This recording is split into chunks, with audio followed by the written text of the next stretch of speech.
You are now tuned in to iArt Asheville Radio.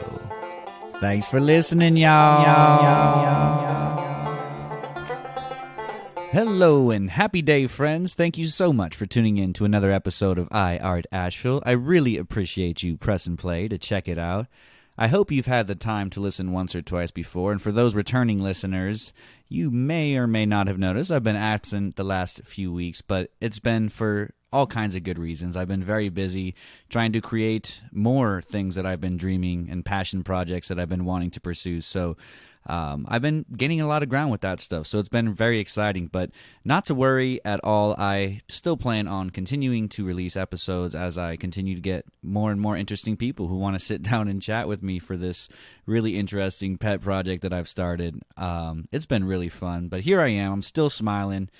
Big love to everyone out there. I never would have thought that when I started this project in early summer that I would be heading into the winter, still rolling along and featuring guests that I'm honestly just as excited to talk to as hopefully you are interested to hear from.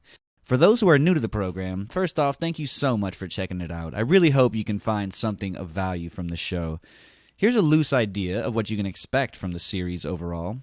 So this is basically just a platform for me to feature and peek into the brain of local creatives, the so very many creatives that are drawn to and call this place home.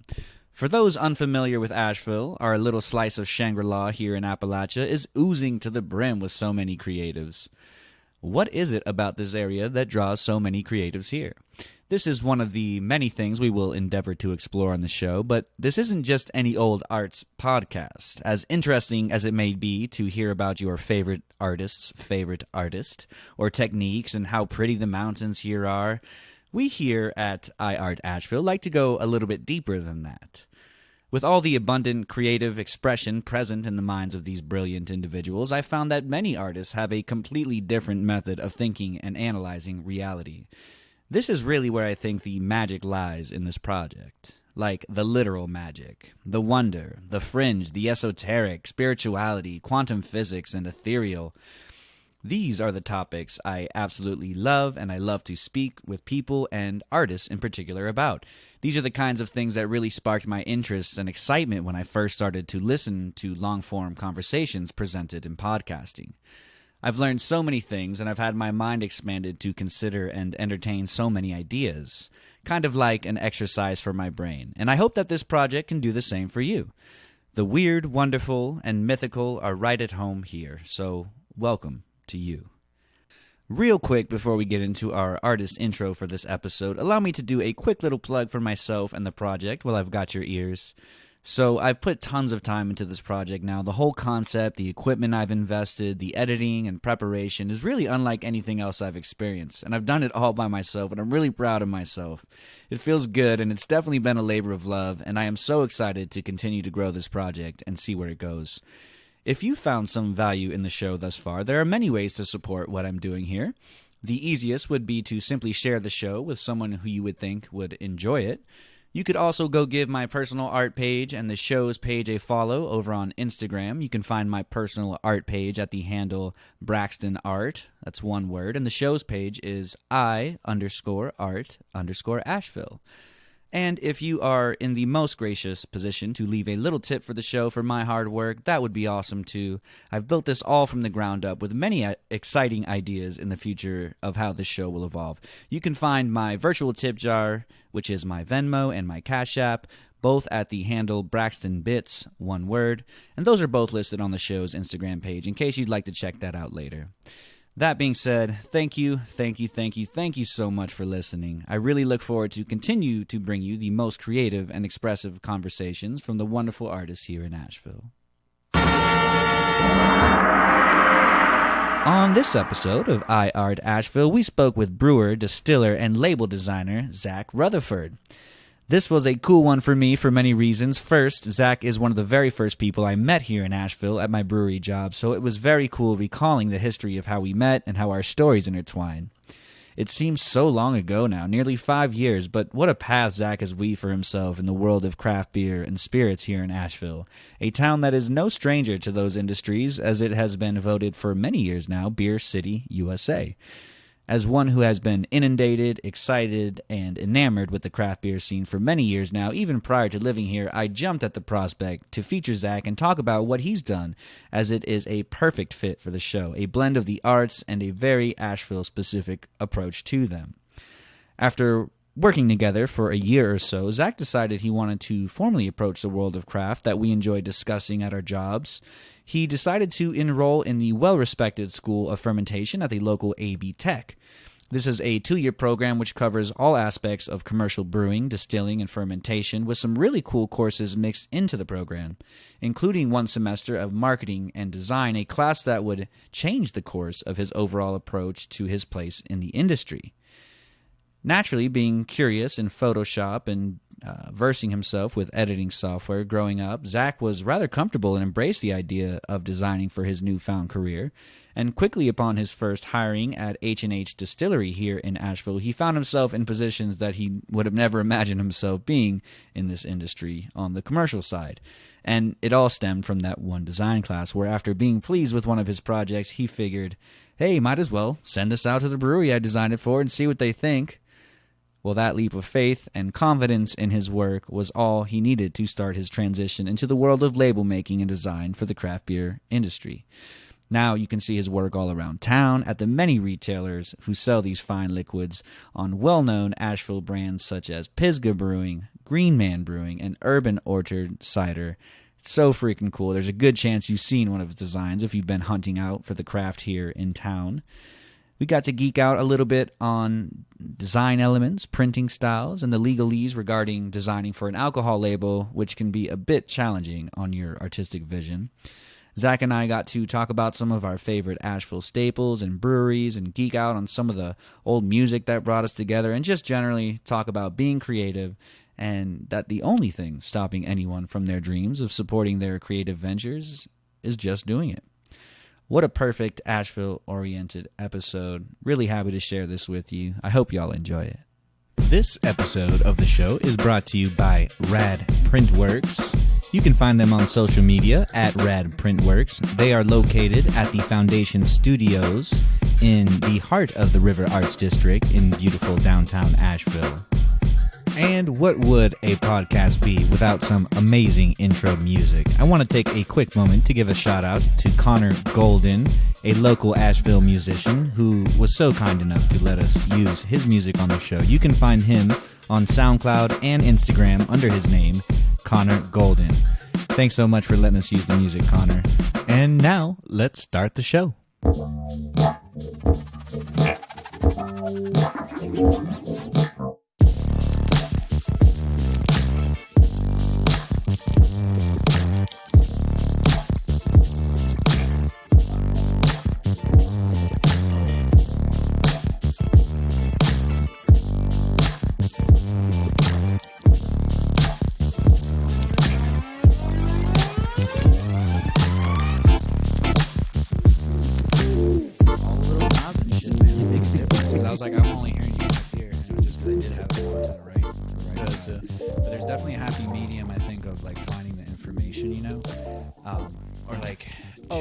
For sure. Too much information versus I don't want to be uninformed. And you know me, I'm very, very much conspiratorial, skeptically minded. You know what I mean? Oh yeah, we've had those conversations. It's working. Oh shit! Coming at you live underwater, y'all. Oh my god, is this 98.1 The River? That's a local reference. But no, it's my thoughts on it all is like. Yeah, I definitely get to a point where I get overwhelmed. Yeah. Because especially in this scenario, when you look at past stuff, there's so much, now that we have, for past things that, for example, in specific, we can now see things play out and you can kind of see what happened as a result of X, right? And then you can be like, oh, and you can be skeptical and be like, oh, there was some shadiness going on or whatever. But because we're in the middle of this all and information is coming at us all the time, every which way. Unsubstantiated or contradictory, and it's not necessarily even, it's not even necessarily like it's malicious or anything. It can just be the fact that, I mean, I remember when Michael Jackson died. Mm-hmm. There was a report that Michael Jackson had died, Mm-hmm. and then about 15 minutes later, he was doing better. Oh, really? You know, like, yeah, and it's just, they have to fill time. They have to talk. Like, you know, they're trying to get whatever information they can to be the first one out. Right. You know, and like, yeah, and especially now it's just a cacophony of you know, different sources and things like that, and like, it's like, I'm gonna just let some dust settle. Yeah. You know, like for some things, yeah. Other things I'm like, oh, I can see that's some fucked up shit right now. Right. It's definitely it's a balance for sure. It's a balance of not taking in too much and not enough at the same time. But I'm definitely on the side of I'd rather be informed, right? But I feel like I'm blessed with the ability, like, to not be bound to one specific idea or group, and that's something that's really important to me. As an individual, you know, philosophically, spiritually, you know, all these reasons. Is a headphone kind of it'll do that sometimes. That's okay. Okay, so that's not the connect. That's not the microphone. No, it's not the microphone. It's just a little headphone connection. It does that. You know, we're on a dollar budget here. We're making it work, baby. So yeah, all this equipment I actually got my tax return in, you know, back in March or whatever, or, you know, at the beginning of the year. I filed it as soon as I could, but I got my money back, and I'm like, I've always wanted to do the podcast. I didn't know the format, you know, that I wanted to do or what I would talk about. And to be honest with you, I knew I wanted to do some kind of like arts or creativity thing. That's kind of my bad. I would have assumed that, right? You know, or music or whatever. And what I ended up doing with musically is I ended up just doing like a little radio show or whatever. But anyways, it's really interesting because I got discouraged at one point because there's another podcast that had come out about a year ago or so, maybe a little bit longer, but it's called Artsy AF. It's some like one of the painters I've worked with before. Shout out to them. That's Andrew Norris and John Speaker. They started their own, but I was discouraged. I was like, oh man, they're kind of doing what I want to do, and I was like, well, there's no reason why I can't, you know, do my own kind of version of it. And that's where the whole kind of like, you know, the magical and the conspiratorial and it's just like the weird, fun, funky shit that I want to incorporate. Just to have the conversation. Yeah, because we want it to be a good conversation, you know, and, you know, as interesting as some may find it to know about one's technique or the road to whatever, you know, or this art historian and that, you know, it's cool to some people. For me, it's engaging for a short bit, but at the same time, my mind's going like in all these other different places, you know what I mean? So here I am trying to talk about really just interesting things with whoever I find interesting. And here you are. We're doing a podcast, dude. Zak Rutherford, ladies and gentlemen. He's in the dad pad here in West Asheville. So we've known each other for a little while. And almost as long as I've lived here, honestly. Close to 6 years now. Because we both started working together in the Dish Pit in Sierra Nevada. Oh, yeah. That was where our two roads collided and met, and that's where our story started. And, man, it just seems like so long ago now, you know? Some things I say that seem so long ago, but then like, no, it was actually also seems like yesterday. No, that just seems like so long ago now, you know what I mean? Because we both done so many things since then and evolved our own personal life paths and... but we've always gotten together since day one. You were one of the first people that I knew there. Oh yeah, I mean, like, I still remember maybe one of your first days because I started a little bit before you. I remember being out at the smoking tent, and we were talking art. We were talking about traditional versus digital, and you know, things like that, and. And sort of your views on it, because I come from a more kind of digital sort of background and stuff of just what I've messed around with in the past and whatnot. But yeah, like, no, I still remember that conversation. Like we got into it pretty quick. Yeah. We've always had a good vibe, and I remember also music was a big part of it. And I know Coheed and Cambria was a big part of it. We're both big fans of them. Yeah. So that was like the first band that I fell in love with, my first tattoo and everything. Yeah. Like I still like them, man. Have you kept up with anything they're doing recently? So I haven't really kept up with like their albums probably since... It's a little hard to keep track of. They've done he's done a lot of stuff since then. Because there's like the Afterman or something. The Aftermans are really good. I've heard that's good. Yeah. Yeah. I couldn't tell you after that. There's been a few others actually. Right. That, oh yeah. You know. But I actually did get I had tickets to see them this when past they came- September when they came. at Highland. Yeah, I was hoping that I would have been able to go to that, but Yeah. I knew some friends who went, and they had a good time. They didn't even know Coheed necessarily. They're like, I see. Oh, gotcha. No, this was. So they were actually going to have a show this September. Oh, okay. Yeah, I actually did Okay. see them last time they came through at the Orange Peel. Is that the one you're talking about? Yeah. Nice. No, yeah, I did actually end up seeing them there, and I think Polyphia open for them. Never even heard of. No, never even Very heard of them. math rocky. Okay. Yeah, I mean like, that's kind of true to that kind of Yeah. scene, if you will. But what's really cool about Coheed, and like this is kind of insider info, but like one of my favorite things about them, and maybe Star Wars fans will appreciate this, but like the way that they wrote. So first of all, Coheed and Cambria, right, was the main characters in this story that the lead singer and guitar player Claudio was trying to portray in his music, right? So like it or not, whatever the music was, right? I know a lot of people can't even stand his voice, right?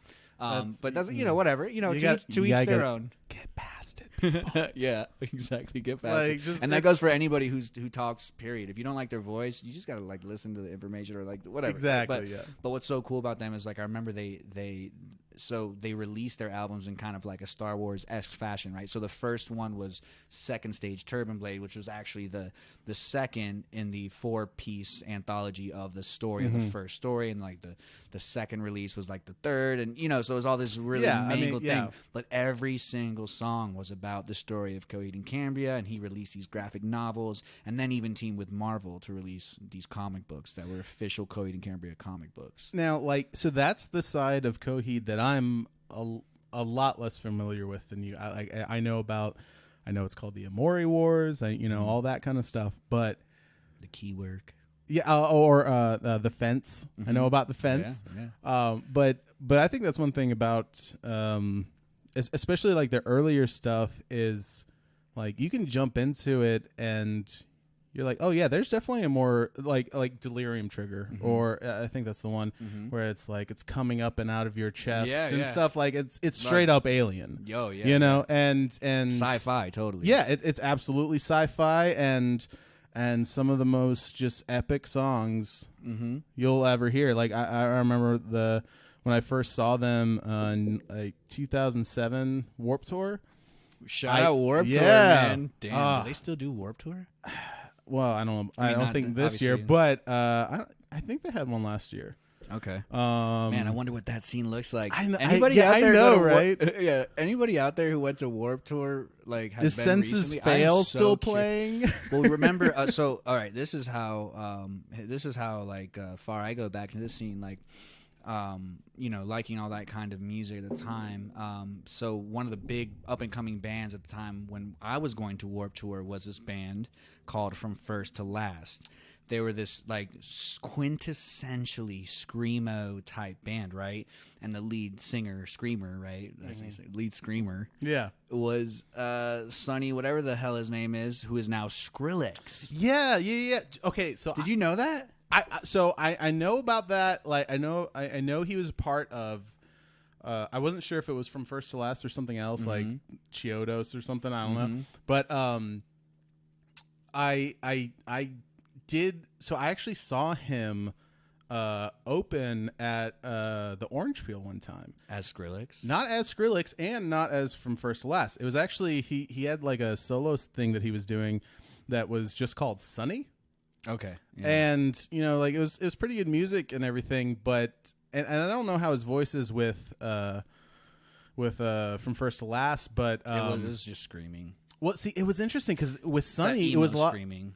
Yeah, it wasn't like that. It was like dancey and kind of stuff, but it was like higher. It was like high pitched falsetto high pitched, kind of like, stuff. but it's like that's very like similar to probably like that like punk style, like kind of like teenage angst, like newfound glory type. You know what I mean? Like just like if you're in a punk band like in the early 2000s, you kind of had to like sound like that. You know totally. what I mean? Like now, not to go off on a tangent or anything, but it has been something I've been into, and feel free to cut this whenever. No, but man, we're doing dude, it. so I got into a band recently. Oh my God. We're live on all the things. Oh Go my ahead. God, CNN. I got a Jesus. story to tell you about Skrillex. I hope you guys are interested here. We're just going to go wherever. This is going to be so much fun. We're definitely going to talk about Zak's art, and a quick foreshadowing here. We're going to talk a lot about beer because what his art has a lot to do with beer. So it's perfect for Asheville. But go ahead. All I wanted to say was I got into a band recently, the Fall of Troy. I like them. I got into them at that time. Yeah. Okay, I saw them at a skate park playing to like serious? 200 people. There wasn't even a stage. We just gathered I around them. just got into them. Interesting. And the thing that and I didn't like the song that got me into them, I didn't really like. So But it was one part. No, not that one. I know that one. Yeah. But it was from the album after that. And the song's called "A Man, a Plan, a Canal, Panama." Mm-hmm. Apparently, that's a palindrome. It's kind of interesting. Oh, cool. Like the full thing. Yeah. But if you play drums, or you like really rhythmic stuff, check their stuff out, because the guitarist was a drummer. Like he identifies as a drummer first, kind of thing. Right, and that's how he approaches his Yeah, guitar and that's playing. how he approaches his guitar playing and everything. And the thing that really got me into them was the rhythm of what they do, because it can be so complex and so just out there and different that even though at first I did not really like the style necessarily, what they were doing like technically was what brought me in and whatnot. So yeah, no, that's crazy that you saw them though. Yeah, like I said, I saw them in a skate park with that band show. Dude, we're probably boring. Shout out to all the screamo emo people out there who came up. But like that's one part of both of our journeys, right? Well, like, I could sit here and tell you like stories about how we came to whatever, but it was cool because like very much in that punk rock like fashion, you know, like that kind of ethos, right? The show that I saw them at was at a skate park, and there wasn't a stage. It was just 200 people circle around a band. It was just like it might as well have been in a music video for, you know what I mean? Like yeah, I was like literally I think that's the music video for a Sum 41 there song. you go. Exactly. It felt exact. I mean, it was exactly that. But I want to say one more thing is so funny about like Sonny and that band, and right? Skrillex, what he turned into, because you know anybody who knows Skrillex now is just like I don't want to say is the biggest. It was at one point like the biggest name in dubstep. Now I think most people are kind of just scoff at the name. I kind of always had, but the reason why I had was because, you know, in my journey through music, you know, to all different styles, and it's which is constantly evolving.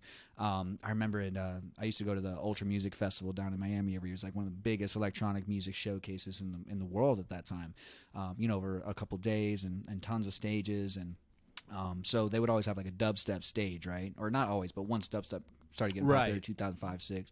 It was a normal thing, and I went a bunch of years to it. So I got to see the festival kind of grow and evolve in a musical taste, right?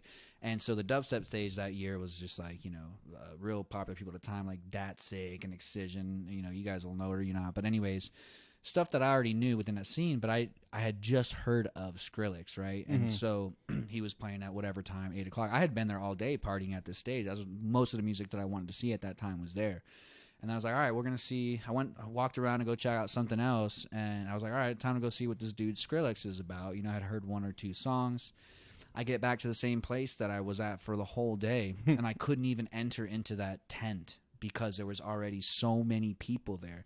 So to me, that kind of automatically signaled like that the hype was too big.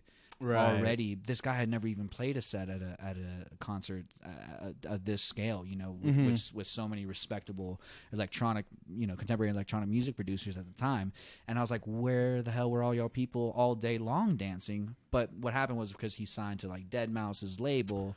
Right. Deadmau5 immediately just put him on this pedestal where it's just like, oh, this is my guy who's in dubstep. And so anyways, that automatically off rip just rubbed me the wrong way, and I never ended up even liking his music because you know, just I don't know, too many laser beams, man. Yeah, like I'm more of a wubby kind of guy when it comes to bass music. I like it low and slow and deep, and you know, I don't know, like more chill step kind of chill step, yeah, down tempo, that kind of stuff. You know, like that stuff. I really hesitate and shy about like labels, but I do like to dive into contemporary electronic music and the kind of like the way that it's kind of splintered off into all these current things that are going on now, because Oh, right. Yeah. there's some really interesting things going on with electronic music and where it's going, and they do have funny little names and little subgenres, you know. Yeah. It's cool to geek out on, but it's a super insider thing, you know what I mean, where I can sit here and name a bunch of genres. But it's funny because you said Fall of Troy, and I remember at the time they were calling them Nintendo rock. Oh, really? Yeah, there was like a couple other bands too doing just straight up like 8-bit noises in their music. They were like straight up hooking up like video game control, like playing video game control like as part of their show. I forget some of the bands that were doing that, but I remember they were coupled in there. But now like Nintendo, or they were calling it Nintendo Core or something like that. Yeah. But it's so funny because now you know, electronic music is my like first and primary love when it comes to music, and that's very nuanced. It encompasses a lot of different kinds of stuff. Right. But now, like, there's this whole a resurgence of this like Nintendo like style movement in going on in electronic music, where people are like doing like video game stuff. It like sounds like you're listening to like, you know, the soundtrack to Mario Kart, but like a really dope electronic producer like put their spin on it. You're like, oh my god! It's like to the point where like certain producers who are making this music, I play it to my son, right? And like, you know, they'll have little samples of like Pikachu or Yoshi, like you know, whatever. And then my son like just gets into it. He's like, Dad, will you play the Pokemon song or whatever? It's like totally not a song about Pokemon at all, but he get like that's the kind of feeling that he gets, you know, from listening to that kind of music. It's just crazy. Who knows? Like, just crazy to see where music will go. Oh yeah, for sure. So cool. So, dude, let's switch gears now that we've gotten that out of our system. That was a fun little trip down memory lane, man. Yeah. Shout out to all those who used to go to Warped Tour, even though we would you would never hear that noise there. All right, headphones back. All right, cool. Little technical difficulties. Here we go. So, dude, I want to talk about your art because I know you had a really interesting journey that I'm personally familiar with to your art, and it has to do through, like I said, brewing and the beer industry and the fermentation, distilling. So when we were working together, we worked together for a couple of years or something like that, right? Yeah, and then about 2 years or something. Yeah, something like that. And then you decided you were going to, and we would always geek out about the beer and the process, and we were super blessed to be in an environment where that's not only just like commonplace but encouraged, and we've learned so much, you know. But so you decided you were going to pursue a brewing fermentation. It was, I guess, a fermentation degree. Talk about what degree it was at ABtech. Right. Yes. And so your degree is in what? How is it formally? So I have a 2-year degree in brewing, distillation, and fermentation. It's an associate's in applied science. So yeah, I went through the ABtech brewing program, also known as the Craft Beverage Institute of the Southeast. And yeah, like when Brandon and I first met, I was not. I knew about that program. I had thought about it. Wasn't quite sure, but because even though we were working in the dish pit at Sierra Nevada, just being in that environment, being in that sort of company culture, and just being around that industry, I was like, these are the the conversations that we have, like. These are the kinds of conversations I want to have all the time. Yeah. You know, and there's just something about it that was very appealing to me. Obviously, I love beer. I love, you know, the product and everything. And I really like the idea of creating something that other people can enjoy. And, you know, and like, as it turns out, I'm better at that on the art side of things, which is kind of interesting. But yeah, so originally I went through the ABtech brewing program and started working at a local distillery, formerly known as H&H Distillery. I think they're called Cultivated Cocktails now. Oh, they changed it. So they still distill under that name? I think so. Oh, okay. Yeah. I'm not quite sure. Not affiliated with them anymore. No. But no. Yeah. So I started working for this distillery, and at any given time, I could have made up 25 to 33% of the entire company. It's crazy because it's so small. Now, had they just started the point when you came on? Yeah. When I started as an intern, they didn't have a product out yet. They didn't even have like a finalized recipe for the product. So like I was brought in as an intern for what my degree was for distilling, for fermentation and whatnot. But very quickly, it became apparent, like, it's so small. If you can do something, then do it. Like there's the opportunity there.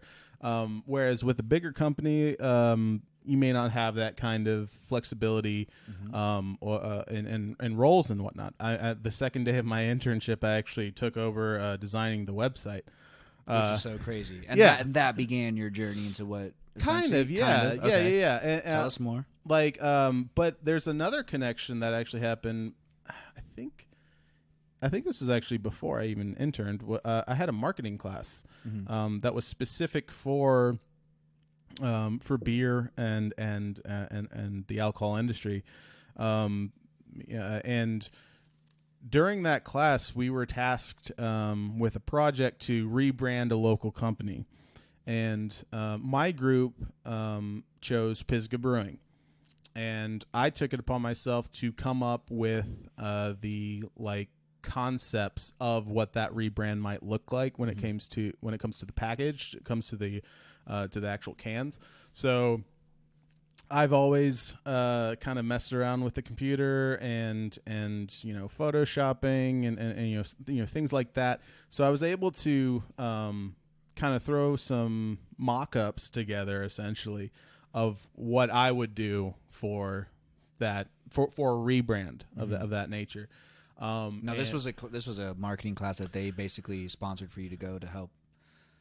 Is that what you're saying? Well, no. So it was not in collaboration with Pisgah or any other company. But H&H put you through this. Oh, course. no. Sorry. This was actually during part of the okay, ABtech program. you might have said that. Yeah. Apologies, I probably screwed that up. Probably said it.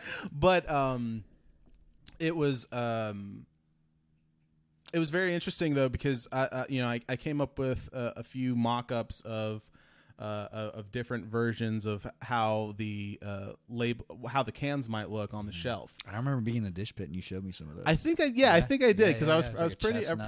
Brown or something. Yeah. So I did a redesign for Pisgah Pale, Graybeard, Valdez. I think those were the three that I did some redesigns for, and I ended up actually sending those to Pisgah to be like, hey, this is something I made. Thought you guys might get a kick out of it or something, so whatever. Cool. And they're like, yeah, cool. Thanks for sharing. Didn't hear anything for about 8 or 9 months, and they're like, hey, we've been talking about doing refreshing our cans and our can design, and we've been kicking around those designs that you did. How about doing a label for us? So let me stop you right there. So first of all, this was just one semester or class, if you will. Yeah, I think it was the semester before I took my internship. Okay, that is so cool. And then lo and behold, you just sent them what you were doing, just hey, whatever. Yeah, exactly. Dude, there you go. Just goes to show you, folks. Who cares? Just do it. Send it. Yeah. What's the worst that's gonna happen? But go ahead, proceed. Tell us how you started working with them. But yeah, I started doing label designs for Pisgah, and actually I brought this little notebook here or binder of almost all the different labels that I've done. So if you want to flip through. Oh yeah, well I'll tell you what we'll do. What we'll do is we'll have links to maybe a Google Drive file or something that somebody can check those out for whatever that you haven't posted. Yeah.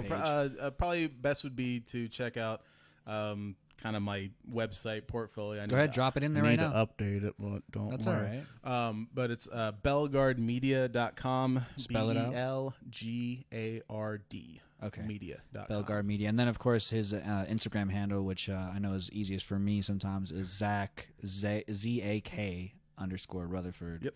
On Instagram. So if you want to check that out, and of course we'll have that stuff linked. So so then you started doing this design for Pisgah, or you just kind of did this mock up as a class assignment, Right. Yeah. and then silence for a while, and then they reached out to you and they considered. So how was that? What was that process like to? Because I've considered and even spoken with different breweries or certain people in the industry about maybe doing can art, this or that, or label design or whatever. How did you kind of how did those like two worlds coalesce into a product, into a final design? Well, so like there's some things you have to like keep in mind when you're doing product design for something like alcohol, which has specific things that you have to abide by. There's legal things that the label has to have, and certain sizing and things like that. But because of my schooling background, we covered pretty much all of that kind of stuff. Mm-hmm. The TTB, Tax Trade Bureau, they're the ones who govern alcohol, not the FDA. So you actually have to get any labels that you go for, you have to get approved ahead of time to be able to sell them, because they want to make sure that the consumer is not getting is not going to have be buying a product that's not what's the best way to put this? Properly identifying. Yeah, exactly. They don't want you to. They don't want to hide the alcohol or make it too big, or even make it too big, because they don't want you to be advertising that it's 15%, or whatever. Okay. They don't want that to be the selling point either. So like there's all these different things that you have to keep in mind, and when you're doing these labels. So luckily I had that kind of background, that kind of knowledge to be able to execute the labels and try to put my own kind of spin on what Pisgah had at the time. Sure. Because I'm sure probably some people have seen the labels that I've done. If you're from this area, and because I think if you're from this area, you've seen them. Yeah, because Pisgah doesn't really distribute too far. I don't think. But Greenman does, and we'll get into that. Well, yes, yeah, exactly. The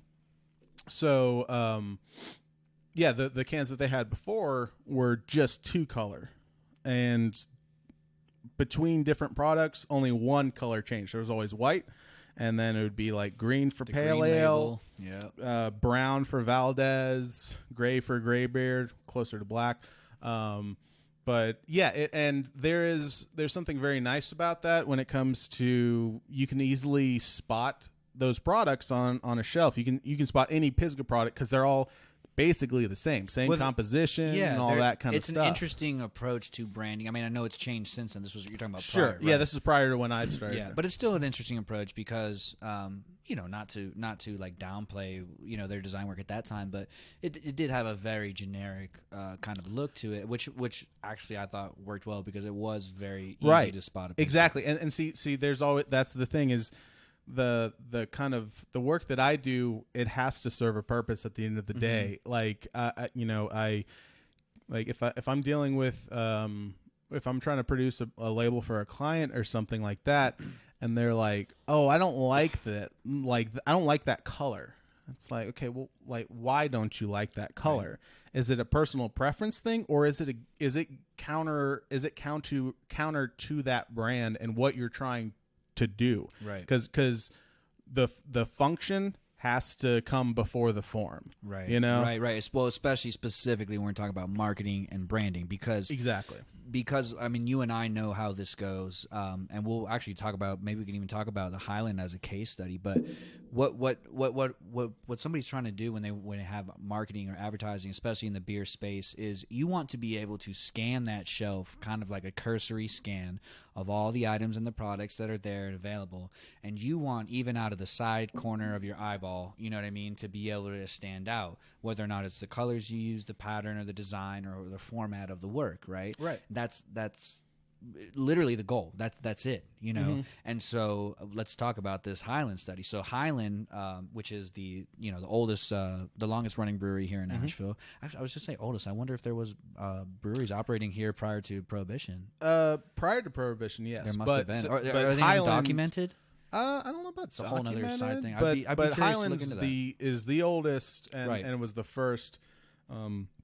Running First Asheville brewery since Prohibition. Right, and it was like I want to say like 86 or something like that. I think it was like 94. Oh, 94? Yeah, I okay. believe so. So But that's what 61 years after the repeal of Prohibition. Took that long, yeah. Like, yeah, Right, that shows how long it's taken for the beer industry and just everyone to recover from that. Right. So and still to this day, one of my favorite breweries here. Just amazing, crisp, clean ales. I mean, they don't mess around when it comes to their brewing process. And it's funny because a lot of the people that I've worked with in the industry, and you have as well, have we seen them go from a place like Sierra Nevada with such esteem to over there, and the camaraderie aspect. But anyways, Highland's great brewery. If for anybody who's not aware, who's listening to this, not in the city, definitely give them a go.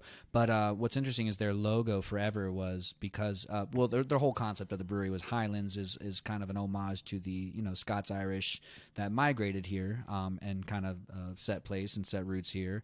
And so their logo, their emblem forever was a Scottish man, a burly Scottish man playing a bagpipe. Yep.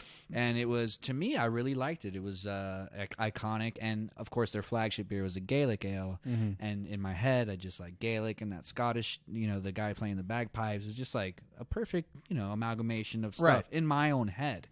And then a couple years ago, they decided to get rid of the that bagpipe player and replace it with what I thought. I mean, I was gonna say thought at the time. I still think it's very generic. Essentially, it's an H with some colors and a star in the middle. Yeah, it's kind of a compass. Well, not kind of. Yeah, it I'm is. pretty sure yeah, it is a compass. Yeah. And yeah, it goes to two-tone red and white, rather than I think the Scotsman probably had like 4 or 5 colors to them and stuff. And see that's an interesting example to bring up because it's all about what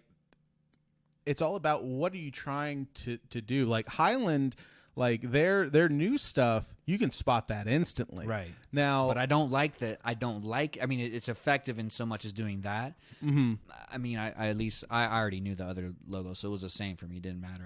I knew the layout in my head, but so I enjoy that other logo so much more as far as artistic value. Right. Yeah. So it's this weird dynamic in marketing where, you don't necessarily want the most artsy kind of approach to it. You kind most of of the want time to you strip don't. it. Yeah, you want to strip it away to its bare minimum, and use psychological techniques to catch the eye. Yeah, I mean, like because I think that's a great example of two different kinds of thought processes. Whereas if you have a logo for your company, like you want to be able to print that in black and white, grayscale, strip all the colors out. It should still work. Brand. Yeah, it should still. Yeah, exactly. Yeah, like you should be able to recognize it from a distance and all that stuff. So the Scotsman for the original Highland branding, it definitely kind of I'm sure kind of hindered them in some ways in that way. And again, it all really comes down to what is the plan? What's the marketing plan? What's what is your strategy with this? Because whereas Highland sort of unified their look across their portfolio of products more, my kind of take when it came to Pisgah, which in a sense was that way prior to me, was to try to add a little bit more of character between products, and this is no slight against anyone, but to me, what I thought Pisgah could absolutely benefit from was, okay, if you got the Pisgah logo, and that's kind of it as far as like unique art assets or things like that for branding and whatnot.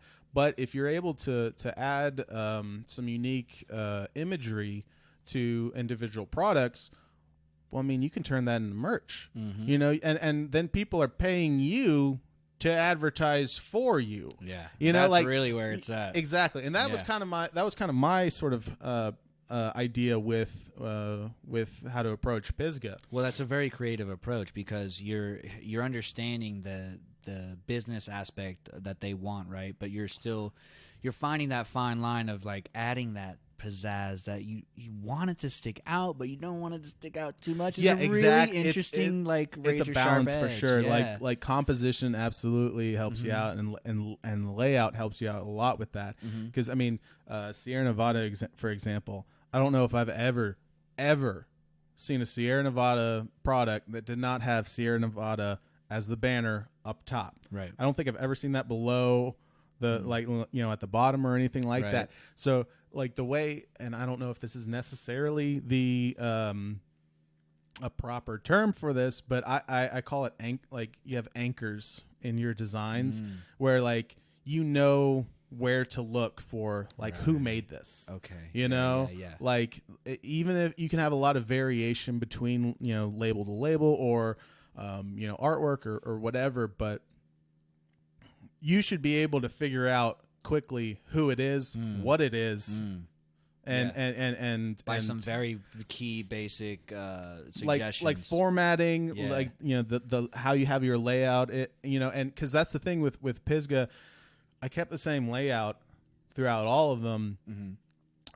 But by switching out, you know, changing colors and adding new kind of like iconography to sort of bring you in, my thought process there is, okay, if you don't vibe with the original Pisgah Pale Ale, the green and white, which I do think is absolutely classic, I don't know if you're gonna necessarily vibe with any other of the ones because there's nothing else that's different that's pulling you in. Like so at Greenman, and you know, anyone that I've worked with, I always say like I'm just trying to get them to pick up the can off the shelf. I that's all I'm trying to do, because if the product's good, and pretty much everyone I've worked with, they put out good product. Yeah. It's like, that's what keeps them coming back. But I just like, I'm trying to just give them a reason to take a chance, because they can't taste it. They can't even smell it. If it's in a can, they can't even see it. Right. You know, like, so there's not much to go off of as a consumer. So like, I personally, and granted, this is kind of skewed because I do approach things from more of an artistic kind of perspective. I've literally bought 6 packs of beer in styles that I did not like just because of the label. Branding. Yeah, yeah. You know? Well, it's so interesting. I mean, you know, whether or not we realize it as, in this case, a beer consumer or what any other kind of consumer, you know, it does have a big effect on our or it has some kind of an effect on our decision making in order to do so, you know. And while you're talking, I'm thinking about how, you know, people are trying to kind of make it more generic, but at the same time with the whole, you know, resurgence of the craft brew craze, right? That's so popular right now. I mean, some of the cans artworks, I won't even talk about some of the names of some of the beers, right? The way that they name them, or even the names of the breweries themselves, or sometimes, like, what are you thinking? I'm not going to say any specific names, but just like, how are you thinking you're going to sell shit like that? But, you know, but it's funny because the really highly sought after like craft brews from like these, you know, gypsy brewers or really small micro crafts that have a buzz about them, they've either gone two ways at this point in time. They've either gone to like, I'm gonna have a crazy fucking like you know, not Picasso, what's the guy who Jackson Pollock, like, you know, just super just color, blah, like just beaming your eyeballs. And then you have that juxtaposed with this tendency to make just like the silver can straight off the cannery, right? And then just like a regular ass sticker label on it right? And it just has the specs, the beer name. If you're lucky, you'll get the hops on there. They've taken the complete opposite approach where I'm lucky if I even know, you know what I mean? Like just some basic specs about this beer. But let me tell you, oftentimes I've found myself, prior to this year, when I'm going out and searching for beers like that, I feel like I'm actually, and this supports what you're saying, I'm more inclined to do if I see a beer and it's in a silver can and it looks like somebody half stuck a fucking label sideways on it, you know what I mean? I'm oh, that's some good shit, bro. That's like, that's probably the guy who he can't wait to get off his shift to have one. He just threw that sucker on there, you know what I mean? Yeah. And usually those are like some of the very best beers that I've had as of recent, from some of those nano brews. So it's kind of supporting what you're saying about like you kind of want to strip a lot of that down. So dude, let's talk about. So you started working with Pisgah and you put out a couple labels with them, and then you kind of parted ways with them, or was that kind of a commission based thing? Or it was all per label, right? Sort of okay. stuff. So I never worked in house with them. It gave you the freedom to pursue other avenues, and yeah, right? I mean, right? I was working with them while I was employed at the distillery making labels for the distillery. Mm-hmm. So it all. Yes, they've been a great client to be able to have. So that's so cool. So prior to that, what was your experience with, as far as, we'll go to the technical side of like the creation process, but like I'm assuming that a lot of the stuff you're creating on Photoshop. Some Photoshop. I primarily stick with Illustrator, which is vector based. Mm-hmm. So for those who don't know, you can scale it up or down with lossless quality. It's all based off of math and vertices and coordinates. I love those algorithms. I love it because there's definitely some things that you absolutely just cannot really get around doing. Like you just have to go to Photoshop for certain things. But I mean, when I was getting into like photo manipulation and stuff, like at first I did have Photoshop back in the day that was sent to me via AOL Instant Messenger. Shut up! This was your introduction to Photoshop? Yeah, my buddy sent it through AOL in high school Messenger. or something like that. Yeah. No, you must have been before. You're kind of young, man. It must have been elementary school. Probably. Yeah. When I was in elementary school, I remember dial-up. Since we're doing a beer podcast, I'll go ahead and get that. Oh hell yeah! Oh yeah. But yeah, so I've been around that kind of those kind of programs before, but it was always so frustrating. I'm all self-taught, for the most part, but it was always so frustrating when you start on too small of a canvas. And you realize, oh God, I need this to be bigger, and I can't because it's just gonna get pixelated. Because you have So, and I know that it's gotten better in there's like programs right now you can plug. Stuff, I think there's like programs that kind of assimilate certain Photoshop, even Procreate. That's not vectorized at all. Right. But I've never messed with it, but I think there's ways you can plug certain things in to kind of get that effect, for your final product. Yeah, but that's been like one of the best things though about doing it in Illustrator is I could have a canvas that's 1 by 1 inch or 100 feet or whatever, and I could I can scale it up to whatever I need it to be. So it gives me a lot of flexibility, and I don't have to worry about like just losing any quality along the way. So that's really inspiring you say that, because it sounds like it's essentially was just this your own self-taught, self-made road down to this and YouTube. Oh, there you go, kiddos. Yeah. I mean, I can't tell you how valuable of a tool that is. Like all the stuff I've learned here with recording and everything like that, doing podcasts, all that stuff, anything I want to learn, it's on there. It's a resource for us to use. And it's so inspiring to hear that you just are do it yourself, because that, granted, I've taken some art classes in, a formal college setting and never actually got an art degree, but I find that the most fun and fulfilling for me personally, the outcomes that I've had have just been just me doing it my own self, and the more I continue to pursue my own work and explore the process and all the tools that are available to me, the more I get people to recognize the kind of work I do for the style that it is, and it's only which is a very humbling thing. It's just really exciting to hear people say, "Oh, I know your style," or "I can tell this was yours." It's that's my goal. I want to keep getting better at that, but it's just because I just like sat and did it. I like doing this. I like doing it over and over again. Same as you. Just like I like manipulating these photos. Oh, I got this cool assignment. I'm going to be inspired to do this. Oh, let me send it over to Pisgah, see what you do. Oh, you guys want to hire me to do the label? And then next thing you know, now so now where you work, now you're working with Greenman, doing labels for them. You brought you brought a couple of things here with you. You have, what I'm looking at right now are these wrap designs, and it's for Urban Orchard. Now you're working with them on labeling. Yeah, so I work full time for Greenman. So awesome. As the creative director, but I still I'll take on some freelance clients and stuff like that, and I'm friends with the folks. I mean, they're right across from Greenman, so I can just walk over and be like, "How's this look?" No. Yeah.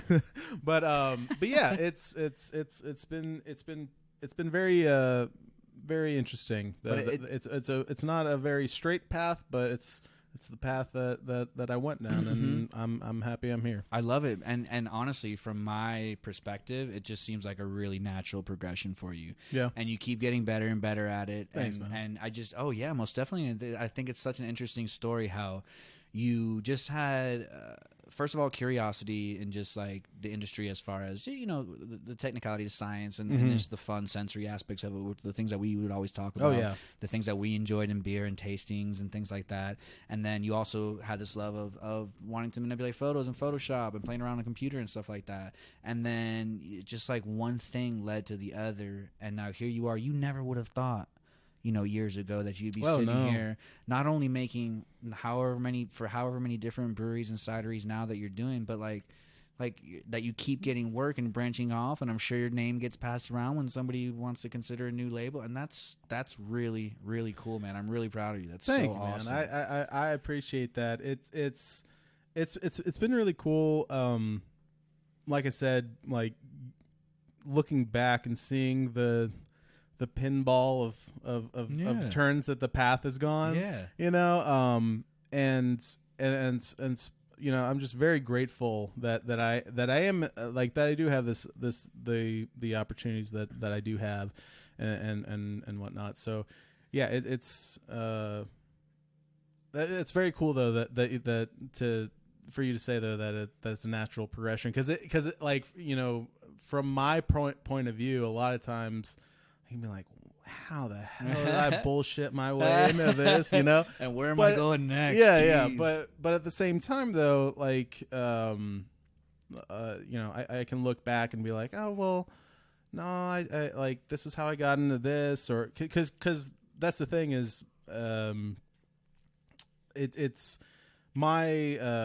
my work has not just solely been labels. I mean, I've done some photos for you. Oh yeah, we didn't even talk about your photography yet.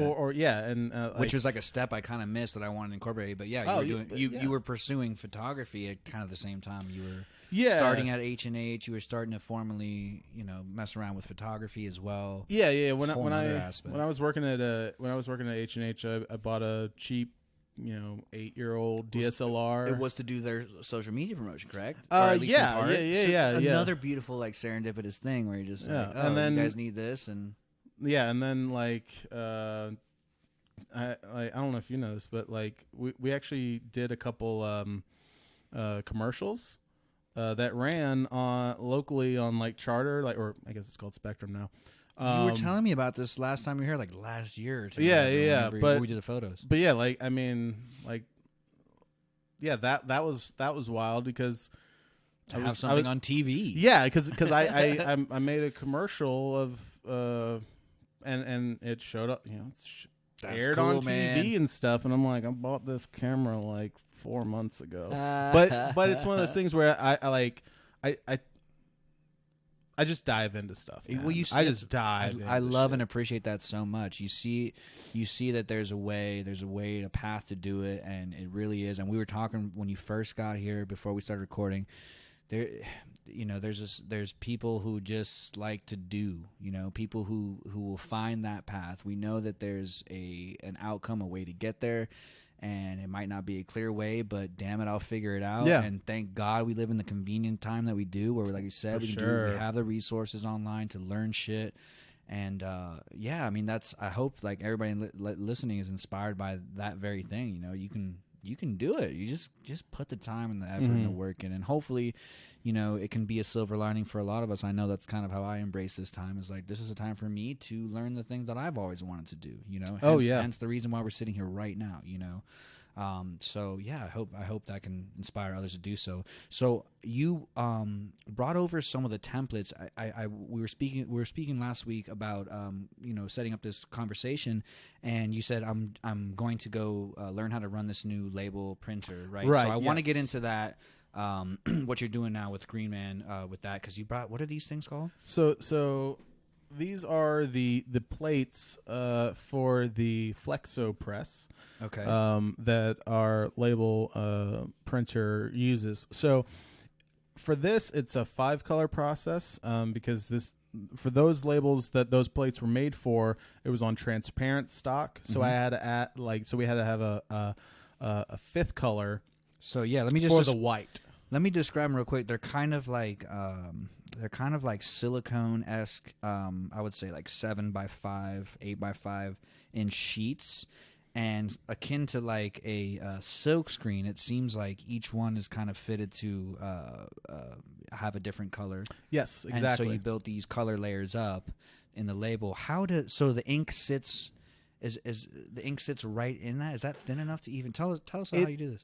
It's honestly, it's magic to me because I create something in Illustrator. I get it all finalized. I send it to our printer. He sends it to the plate maker, who with some sort of witchcraft makes these plates. And what's interesting is each plate is for a different color. So it's all printed in CMYK, cyan, magenta, yellow. So and any printers black out there will be familiar. Right, yeah. It's very much like taking, I guess, the concept of a screen print, but instead of having the multiple screens, you have these little silicone sheets. I still don't know where does the ink sit on this? Is it that thin of a layer? I guess so. So like I'm running my hand across it right now, this silicone sheet, and I can barely. There's a moon thing there. I don't know if that's mechanic, but I can barely feel any denting in there. I guess I can kind of see where. Okay, so there is. So it's there so is there. tiny. Yes. Yeah, it is so tiny. Now I can see where. It kind of takes the smooth silicone and just etches a little bit of just rough dots, stuff that can hold ink. Yeah, exactly. That is so and so those so they are actually 8x5. That's what 16-ounce cans are. They smell like a print shop. Exactly, oh my right? God. Isn't that nuts? Yeah. I love that smell of that ink. So those plates remember these are flexible silicone or some sort of plastic or something, and so those are fixed around a cylinder. So all of what I didn't really understand until I went to the printer earlier this week for the first time is that all of the colors are being done at the same time. So you have a roll of labels that are going through. They're getting hit with cyan. They're getting hit with magenta. They're getting hit with yellow. But in between each process, it's going through like heaters and stuff to set the ink and whatnot. So there's no smearing or anything like that. And then at the end of it, they're taking photos of each individual label as it passes through on the what's called a registration mark. Just looking for a slight off. Yeah, if there's any, if it looks like the cyan layer's a little off a register, it'll go and adjust it right on the fly without it even having to so cool. change over stuff. So it was a very, very interesting, eye-opening experience because. But it's printing on the label, not the can, right? Yeah. It's printing on the label. Right. I have only ever done one design that was a printed can. That's not too common, is it? I mean, not with craft. So Okay. the thing is, if you're getting printed cans, minimum order is a tractor trailer, and so that's probably like 22 to 25 grand. And so, like, and that can be like a year's worth of cans for people. So like, you have to have the space to put it, you have to have the capital to do it, and also you better be set on that design. Right. So wait, it's 25 grand for a trailer's worth of printed cans. Yeah, Damn. something like it's something Aluminum like cheap. that. Well, it's just that No, I mean, volume it's a and volume. everything, Yeah, no. and also like they won't talk like that. That's the minimum order. Like that. Like if it's anything less, they're like, "Why are you talking to us?" You know. So it's you have to have the kind of the infrastructure to be able to support having printed cans. Like at Greenman, we do have several printed cans, but I mean, those have been there since before I started working there a year ago. So it just takes time to run through those and everything, so crazy. and stuff. So And then you also brought here another project I didn't even know, and because you brought those in here, I was like, oh, cool. Okay, we'll talk about that. And I didn't even notice that Urban Orchard was on there. So shout out to them. That's a cidery that you're working with, their design work. But that is a different type of label because it's one of those shrink wrap clear plastic. Yep. How does that process work? I'm assuming the printing is similar. What do they heat set the wrap on there after? So now a lot of this is going to be going off of speculation, just because I haven't actually seen how it works necessarily. Yeah, go ahead. But it's kind of like printed cans in a sense that you order them and they're already shrink wrapped. You don't mess with that at all. So instead of buying just labels and then buying cans separately, you buy them at the same time, and you can order as like on a pallet. You know, you have to order by layer on a pallet. So it's a lot more convenient for smaller people, smaller companies, and also it goes above that top shoulder on the can, which is, I mean, a lot of the labels that I've done are They won't go past that. yeah, they just won't go just not past part it. of it. It's just Won't stick on there properly. yeah, because I mean you're doing a flat thing, and Yeah. so what I'm assuming that they have to do with this is that this drop the sleeves on top of the bright cans before because there's no lid on it or anything like that, and I'm assuming they're putting it through some sort of like tunnel heater of some sort to shrink it down to the right size. Yeah. But it's one of those things where like the work that I do can be so kind of detached at times, because as far as it changes for me when as far as considerations is, it's a different size on Illustrator. Oh, right. Right. and I just have to keep in mind of where the shoulders are, whether it be the top or the bottom. Okay. Because I don't want to have something that's like pertinent information that's wrapping underneath that bottom, that bottom, corner or whatever. So it's really just that. It's just kind of I wanted to bring these in to show a little something different.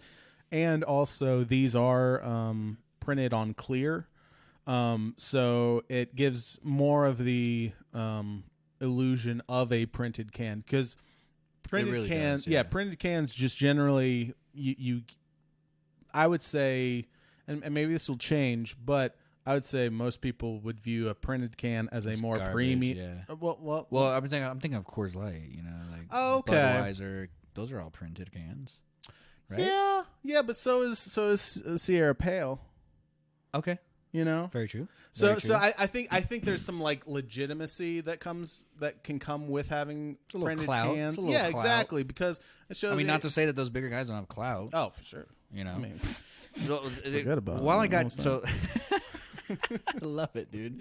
Let's for those still listening and checking it out and who are interested in what we're talking about, we might as well just go ahead and dive in. This is something I want to do because I've been waiting to have a guest like this on so we can do this. But let's talk about Asheville breweries, man. What do you like? What don't you like? It doesn't even have to be styles, but like culture wise, you go tos, maybe what people think about our Asheville breweries versus the reality, for maybe those who might not be, listening from here in particular.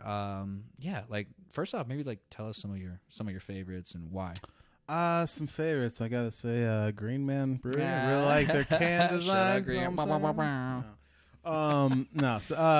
mean. So before we go into that, so you are all the current designs from Greenman your designs or the current labels, or unless it's their all back the new stock, ones. all the new ones. Yeah. Okay, so and you can see those on your Instagram, right? Yeah, you should be able to see awesome. some of them. And the crazy part is, y'all, you've probably seen it. You don't even realize it. Yeah, so cool. No, it's very cool. I'm very, very blessed. So yeah, what do you like in Asheville beer now? I mean, I know it's a different scenario because we're in this time, but yeah, it has definitely been different. And honestly, I haven't been to any breweries. Well, see, the thing that's kind of interesting is, so in school, I shifted hard over to distilled spirits, right? Because I mean, I was like that. I still have an absolute love affair with spirits. Okay. And especially from a art sort of design sort of aspect, because they're typically more expensive, so you need to kind of go more all out in your designing and stuff like that, and in your packaging design and whatnot. But why did I bring that up? Well, you were trying to Sorry, I lost my train of you were thought. just confessing your love for spirits over beer. Oh, well, that is true. Right. The reason I brought that up was prior to that, I was really hardcore in the beer industry, and I mean, that's when we were talking about everything and whatnot.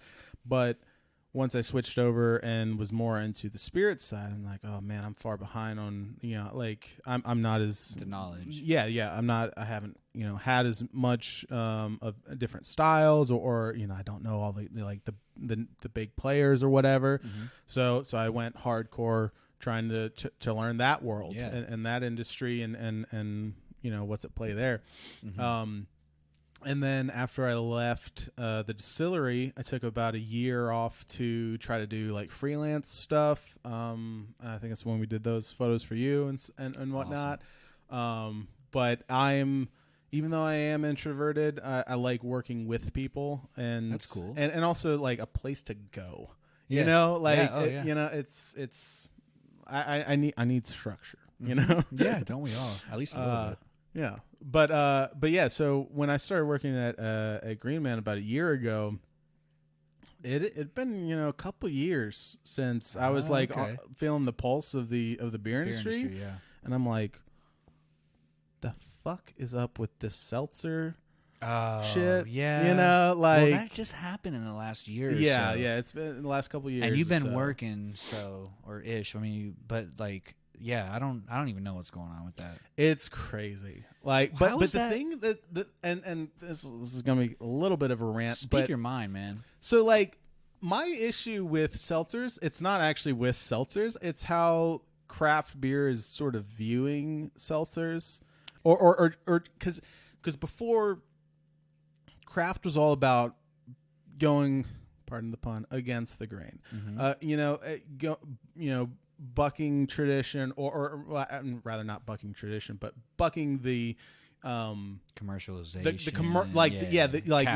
big AB InBev, that kind of shit.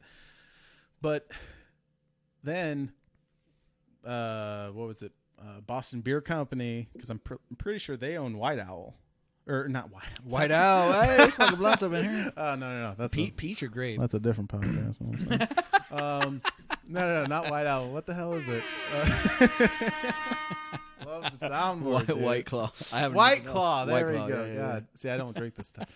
I don't either. But it's like so White Claw comes. Is out that Sam Adams? Yeah. I believe it's Boston Beer Company. Goddamn Sam Adams, man.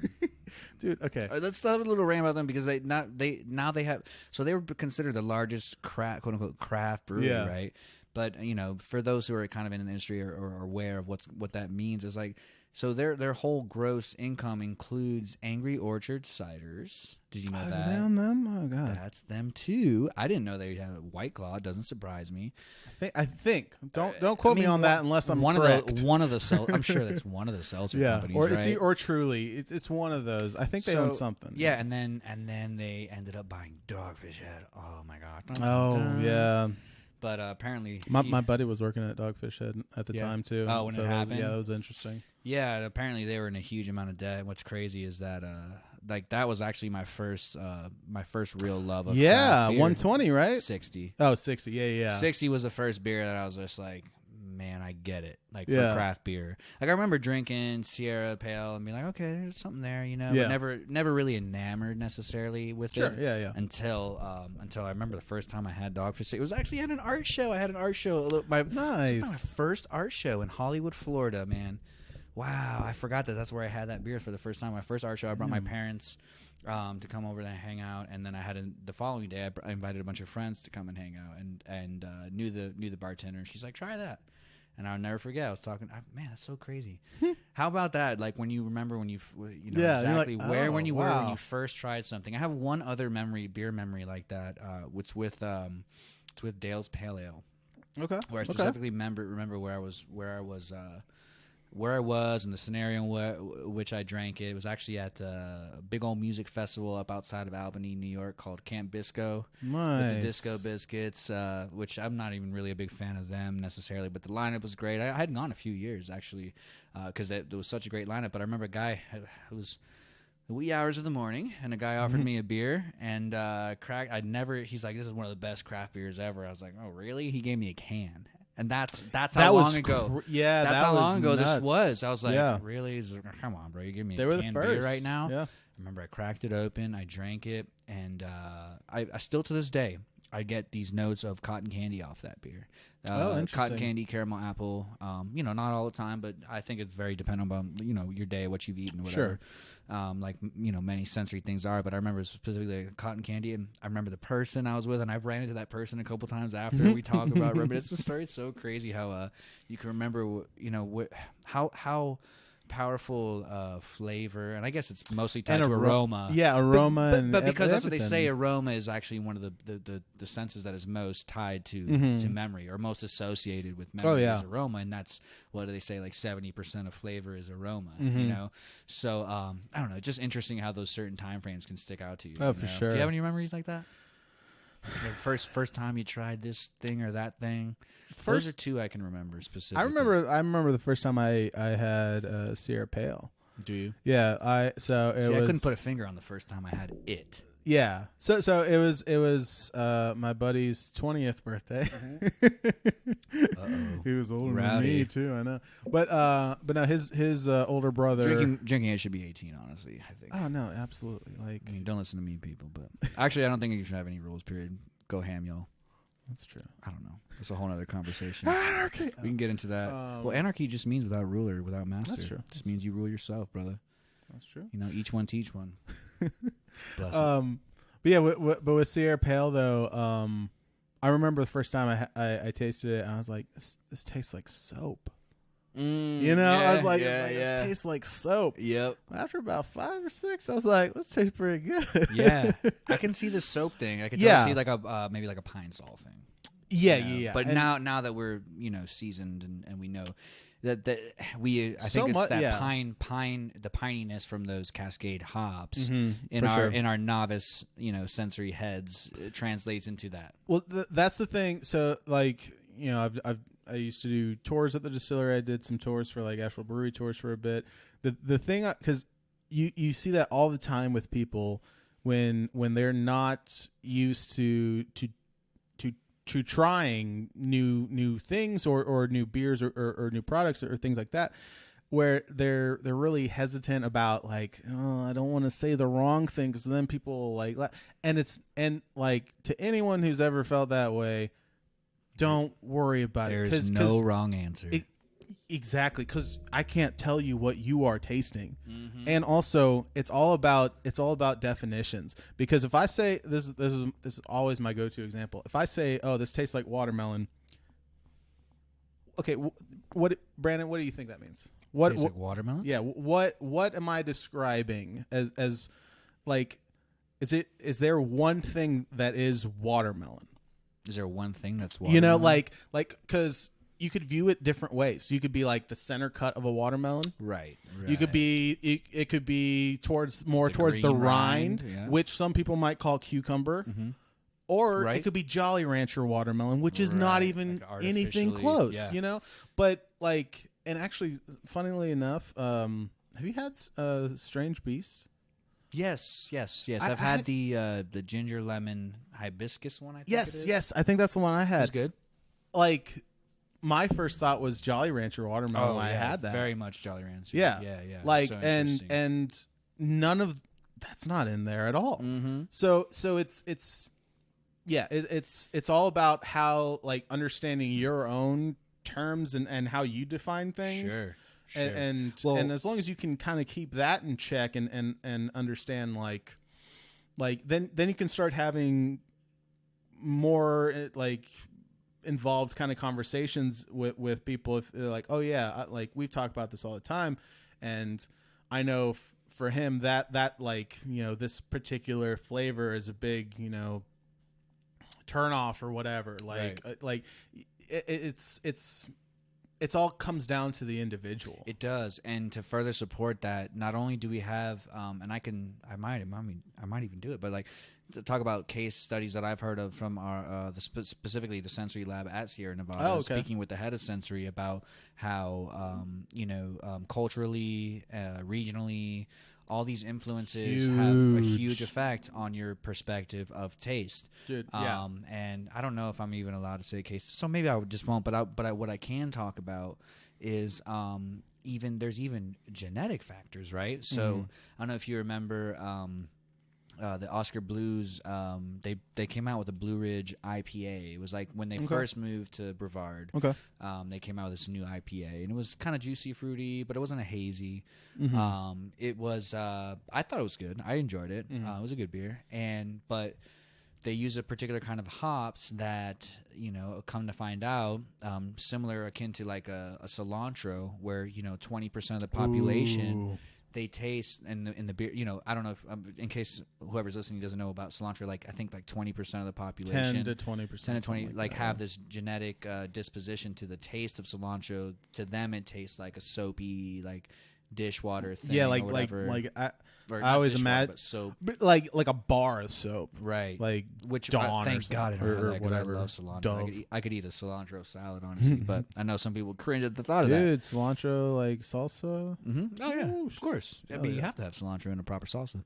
But this particular beer, I remember with Oscar Blues, right? It was they used this. I forget which hop it was, but you know, I was like 20% in their case studies said they were getting this weird onion flavor from the beer, Oh, gotcha. which I never got. Right, I thought the beer was very good and nicely fruity. Right.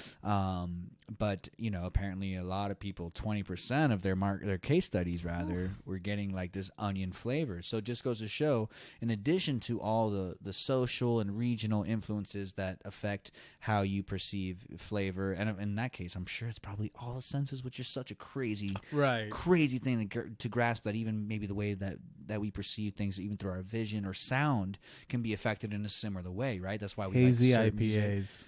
What about them? Like hazy IPAs. A lot. Like I think that's a perfect example for like look where things that might have a similar sort of juiciness that you would associate with a hazy IPA, but that's clear. I'm granted this is not based off any peer reviewed blah blah blah.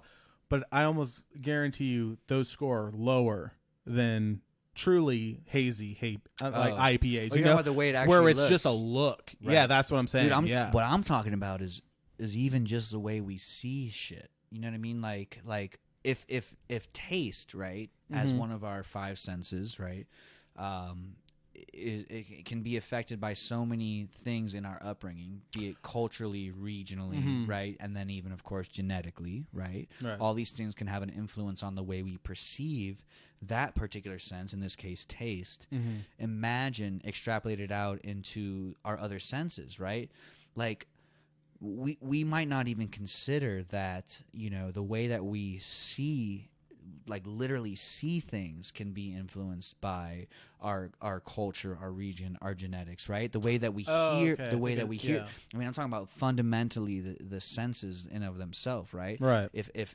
If something such as a sensory tasting group can be affected, why just stop at taste? Why can't it be all of our senses that are influenced by Gotcha. the way that our upbringing, right? Which is a crazy heady concept, because like how can touch be like affected by that? But I'm sure it is. I'm sure it must be just same as vision, right? If taste can be, why can't others? You know what I mean? You see what I'm saying there? Yeah. I can't. I don't know. I just don't know. You stumped me. Yeah. I'd be interested in case studies That's interesting, of people yeah. looking at other senses, right? That and how they're affected by the way you grow up.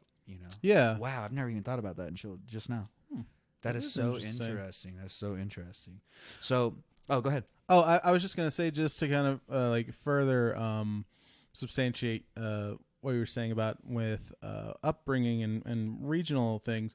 At the distillery, we put out a gin called Highway 9, and it's got 9 different botanicals in it, and it's citrus forward, like grapefruit, lime, orange. Because you can put whatever in a gin, right? Yes. Like as far as botanicals. So there is a gin out there for anyone.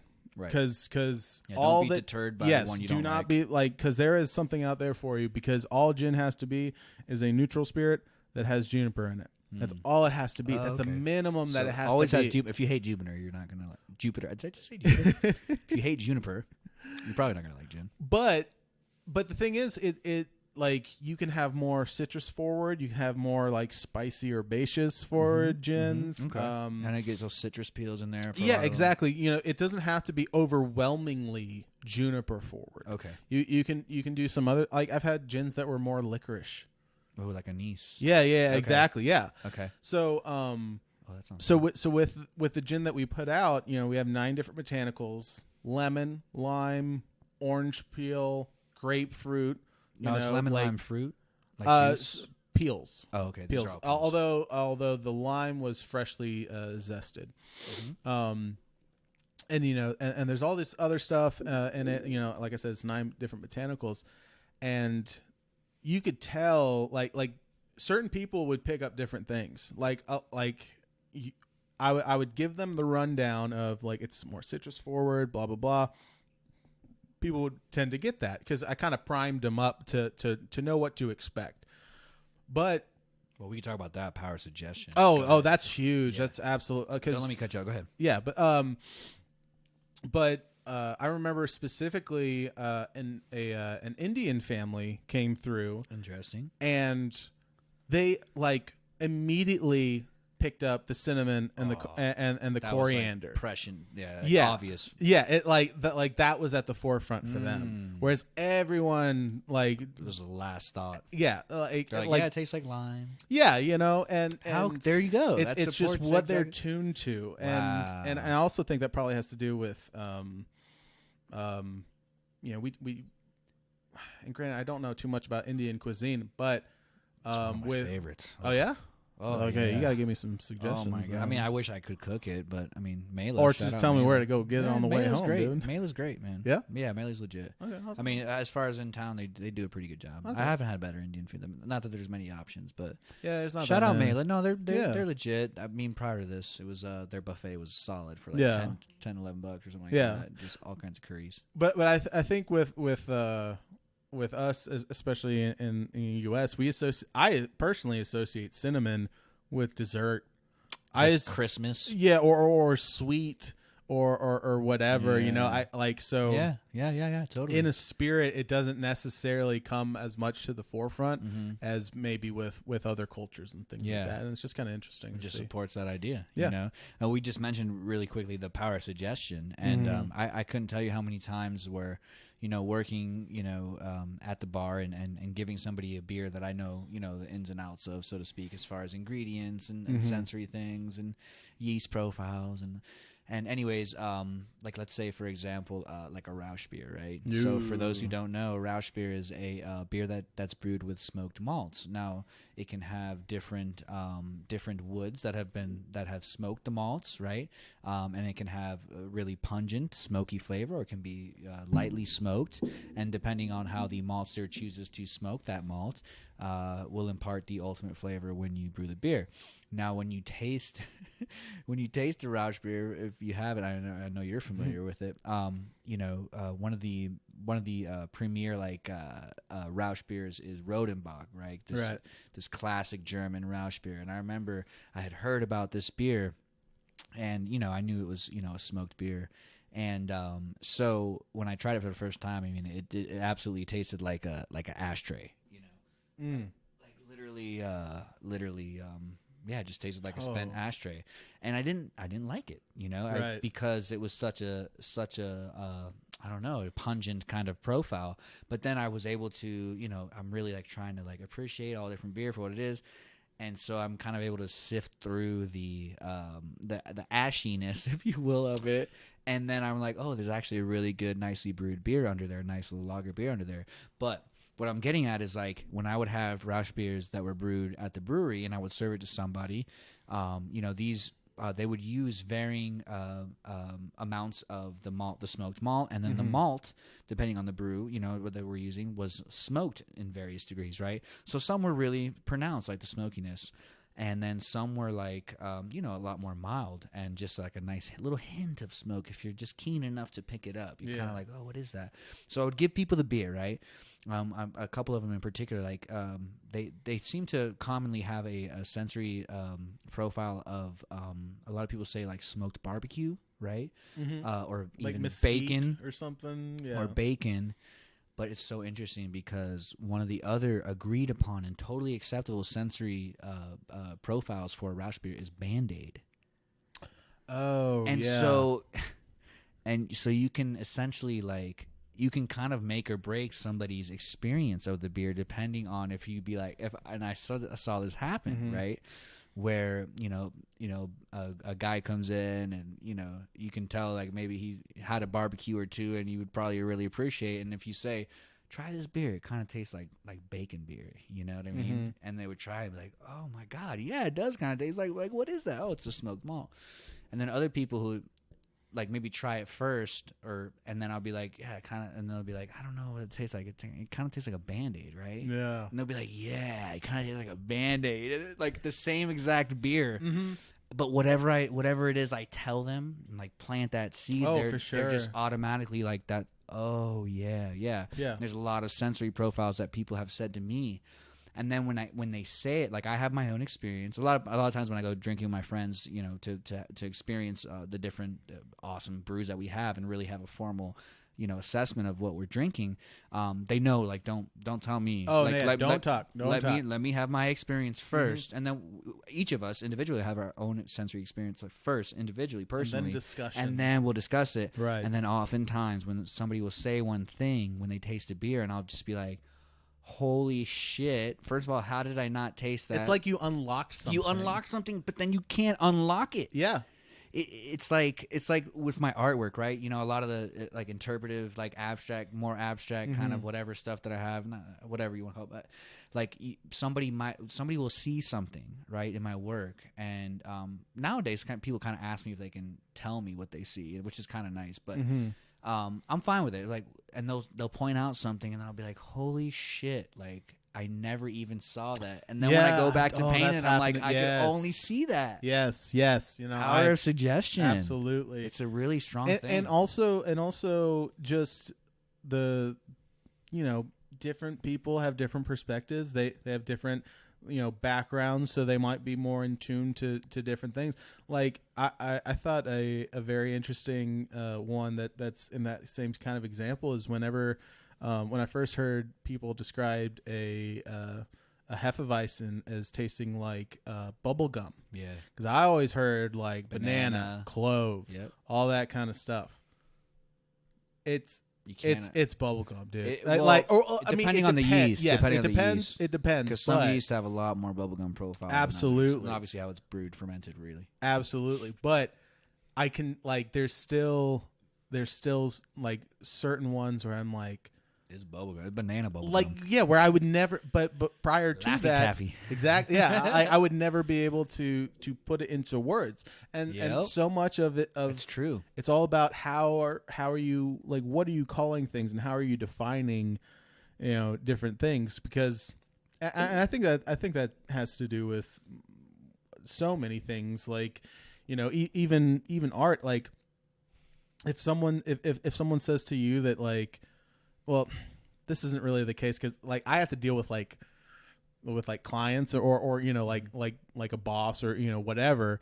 So I'm having to do something for someone specifically, and if they're like, oh, that's like it's too dark, I'm like, okay, are they talking about the tonality of the color? Are they talking about the color? Right. Or like, oh, the eyes are too dark there. It's like, okay, well, do I have to make the eyes wider? Mm-hmm. Do I have to increase the color of the eyes, or do I have to like increase like a catch light in the eyes to make them pop a little bit more, to add a little bit more life to the eyes? There's a lot of different things where I might be able to get a bit more into the weeds of how to describe something. Right. But if someone's not in that world, they're not going to know. They know what they don't like, though. Right. They absolutely know what they don't like. Right. So a lot of it is trying to figure out, and I'm sure it, like, especially because you've done a lot of sensory stuff. Done some formal sensory stuff. Yeah, like so much is just understanding what even the possibilities are. Mm-hmm. Like the idea that a beer can give you like notes of bubble gum is just unfathomable to someone who's only ever had Michelob Light, Right. Like it's so you have to. Yeah, it's all about definitions. It's all about definition. And how can we get on the same page? Right, and talking and having the discourse and throwing it back and forth. And this brings us beautifully full circle to what we were speaking about actually before we even recorded, because I was saying that this is I was saying kind of tongue in cheek, but I'm kind of legit when I say it. But I think like podcasting can save the world, and here's why. Mm-hmm. And we talked about this is because, oftentimes the things that, people kind of have like a general agreement upon are just so nuanced. And even people who think that they're so separate or different from the other person, if you sat down and you talked about it and you laid it all out and you took the time to explain how it is you think this certain way or why it is you think this certain way. The same thing with sensory, everything from, why this yeast was used or this ingredient, or regionally, this was culturally, this was the tradition. It translates exactly into what we were talking about. Mm-hmm. It's like the world is not a black and white place, and there's so much nuance in everything, and it really takes, I would say, a patient and intelligent and thoughtful and empathetic person to hold space and time to hear another person's perspective in order to get a better perspective on their own life and where it is that they sit in whatever subject matter at hand. Exactly. I mean, like, because you don't have to, like, you don't have to agree with them at the end of the day, but if you understand where they're coming from, like, you understand you understand more where they're coming from. Like, mm-hmm. you can have more intelligent and thoughtful and profound kind of conversations that way, by like getting to the like, oh, you think this way, well, why do you think that just way? Being open to it. Yeah. Okay. Yeah, genuinely want to know why you have that thought. Yeah, because there's a reason. Everyone, like, there is always a reason for everything that everyone ever does, mm-hmm. whether it's how they were brought up or the habits that they've learned or whatever. There's always like, if I like just punch myself in the face right now, mm-hmm. there's a reason for it. Mm-hmm. Maybe it's to prove a point on this podcast, exactly. But there's a reason for it. It's not just, oh, that just happened. Right. Like, there is a reason behind it. It may not be the right reason, May not be something you understand. Yeah, at first. Yeah, like it may not be the right reason to punch yourself in the face, but there is a reason. Whether or not it's something that has to do with the way that you view the world or your upbringing or whatever, you have reasons for everything that you do, and so does everyone else. Yeah. So respect. Know that first. Understand that and respect it, but also like that doesn't mean I'm not saying like don't. I'm not saying everyone's right in what they believe, but everyone has reasons, and if you can understand those reasons, you like you can have those conversations, and you hopefully we can all grow. I know it was stupid. Yeah. No, I love that. I love that awesome cheesiness. It's awesome, and yeah, man, I think that's very true words, and yeah, I don't know, I love that. So I can't believe how long we've gone now. It says an hour 40 on here, and I think that we had it rolling for a little bit beforehand. But before we wrap things up and let you go, man, I want to know. This has been a great chat, by the way. I've really enjoyed it. It's kind of a different horse of a different color from what I've done, and I honestly, really enjoyed it's just there's just a microphone in front of us. That's yeah, the only difference, exactly. Honestly. I love it. I love it, man. And that's how it's been so far with every single person I've had here, and I hope to have more of y'all, whoever's listening, or think somebody who would be a good fit. Definitely let me know. But before we go, Zach, like tell me what in your life right now inspires you, man. What causes you to be excited to get out of bed every day, man? It could be anything. I mean, I would like to hear also like some like musical taste or whatever. Too. Okay. Maybe some beers or art too. I don't know. What do I get inspiration from? Yeah, man, throw some words, throw some things. I mean, I get inspiration from everything, man. Like, it's honestly, it's just learning. Like I love learning. Yes. I love, and it's weird for me to say that because like my entire life prior to going to school, like going into the brewing program, I was never a good student. I was never a good student. Like I realize there's certain things that like hold my attention when I like it, when I'm involved. Like I can do a crazy like a long math problem if I understand how it affects my strike temp in brewing. You know what I'm saying? Sure. There's the application to it and whatnot. And so honestly, just like learning. Yeah, just learning. I love it because like I'll come across something. I'm like, oh wow, how can I incorporate this into something else? Like whether it be how like I've had while getting into photography, that helps me. It's I would say if you're wanting to be artistic in any way, I would say photography is you can't really go wrong. Because just learning composition, entry levels, exactly, super low. Understanding perspective, composition, color theory, tonality, all that stuff.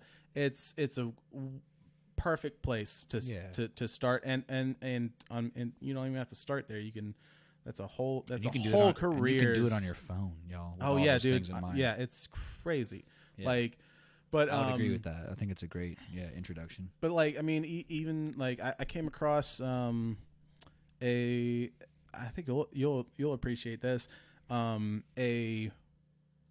There's a toner based foil that you can use where if you print something, say you print a design out on just normal piece of paper using a laser printer. It has to be laser. It has to be toner based. And then you take this sheet of this toner adhesive foil, lay that on top of the page that you just printed something out on, and then run that through a laminator.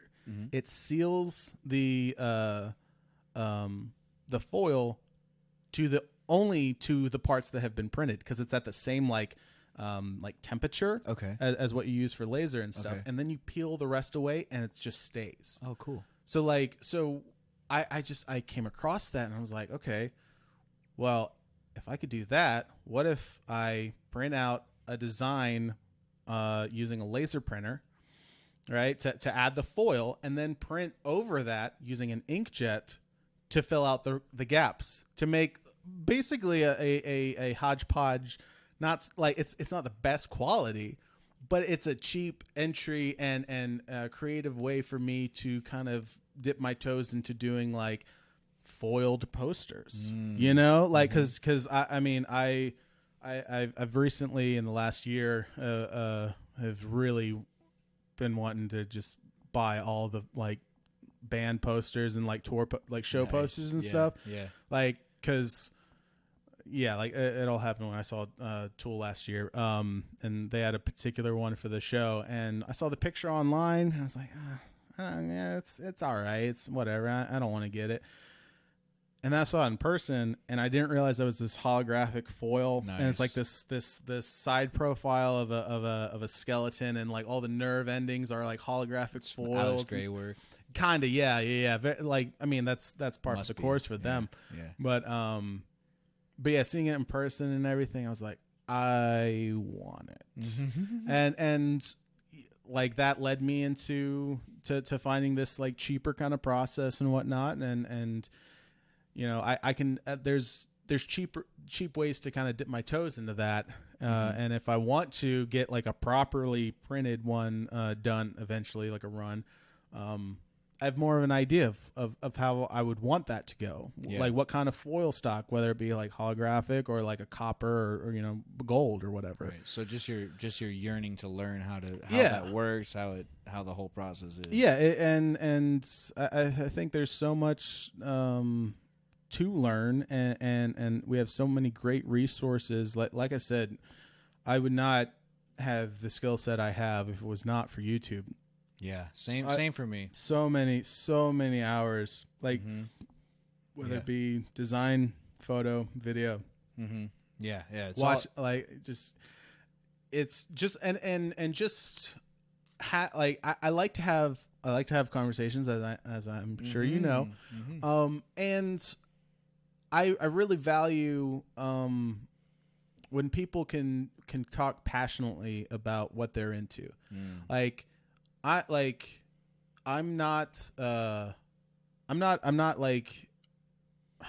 not really big into like Fish, the band or whatever, but I see people who are so into them, and like you see their eyes light up if you mention them and stuff. I'm like, I'm not into them, but I kind of want to be now, because I want to see where this passion's coming from, like. And like, and that's kind of a silly example, but like it's definitely something that I hold a lot of value in, is understanding, you know, where people's passions come from, and you know, it doesn't have to be your passion, but I like understanding where someone, like what kind of, I don't know, what piques people's interest. I love it. Yeah, no, I love it. And it's one of those things where if you really stop and consider it, and if you, you know, if you're not passionate about really anything that you're actually doing, then like, what's kind of life worth living for? Not to be like, I don't mean that in a detrimental way. I was just like, I know exactly what are you getting up out of bed every day and excited about? You know what I mean? What is it in your life that just enamors you and enthralls you? And for me, you know, learning and education is one of those kind of things amongst so many others. And I feel so blessed to be able to have that kind of a thing to you know, just be grateful for, you know. But if you don't have that kind of a thing in your life, I know that it's there for you, and it just takes a matter of like diving into whatever you just know, give something a shot. Yeah, and give it a shot. Again, to be cliche and cheesy, you know, but whatever you feel in your heart that you're drawn to, what the fuck do you have to lose to not pursue that? If anything that this time has taught us is like, life is too short, you know, to wonder about, whoa, I wonder if I did that. Like, I can't tell you how many times I've heard stories or accounted of people who, you know, in their later ages, it's not. Nobody and people who study this, nobody has regrets. Like, not nobody, most people don't have regrets of the things that they did. Yeah. on their deathbed or whatever. It's the thing that they regret that they never tried. So that being said, y'all, just get out there, find something that makes you excited, makes you want to get up out of bed every day and love life. And if you don't have that right now, just know that, just start working towards finding that and making it happen in your life. It's like this very, very simplistic Buddhist kind of concept, right? Your happiness comes from within. You got to find it. You got to make it. It takes work, yeah, but you got to put that work in. And I don't know. I guess we should leave it there, man. Holy crap, man, we're almost at 2 hours. We did it. Zak Rutherford, everybody. He's on Instagram, Zak_Rutherford. We'll have it linked. The website is belgardmedia.com. Belgard. BELGARD. Yeah, media. And before we go, we missed out. We didn't have our logo segment today, but it wasn't anything too exciting. I didn't find it in the Express today, except for they're shutting down Thanksgiving. Well, anyways, we do have another segment in the show that we're gonna I almost always end with, and I'm glad I remember just now. It's called Do You Want to Press a Button? Yeah. You should press a button. Man, I'm glad everybody's agreed. That was Zak Rutherford, everybody, beer label designer extraordinaire. If you want to check his work out, like I said, go on Instagram. If you need some label design of your own, check him out. Let's hear it, man. What do you got?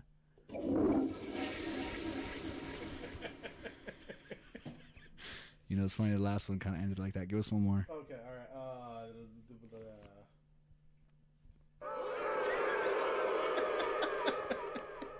Was that a boo? Yeah. No, not a boo. Give us the applause. All right, okay. The applause is right next to it.